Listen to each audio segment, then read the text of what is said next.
Hello everyone. As we know, Oracle Golden Gate enables the seamless database upgrade and migration without downtime, ensuring uninterrupted operation and maintaining data integrity across the environments. And this technology empowers organizations to achieve high availability and scalability, effortless supporting agile business need with minimum disruption.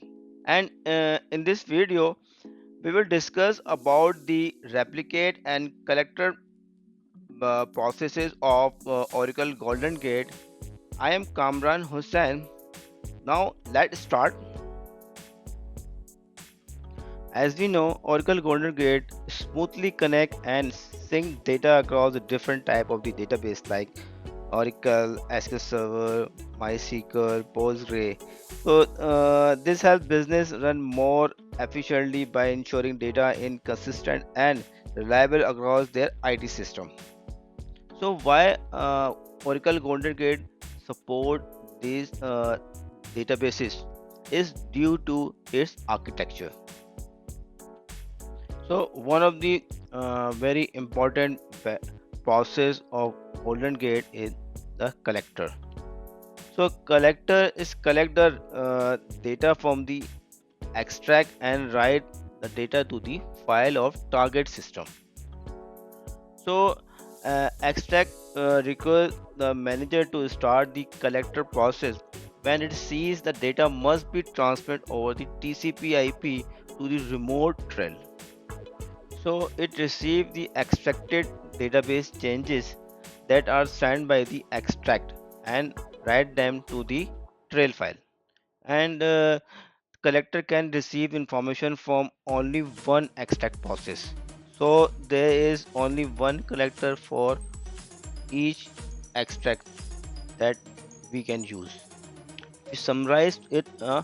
So collector is just read the record from the extract of source database and write in the trail file of the target system.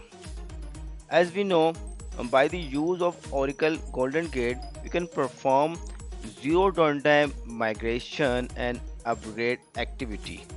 So replicate is the one of the process of Golden Gate which run at the target system, which is responsible for applying the capture changes from the extract process to the target database.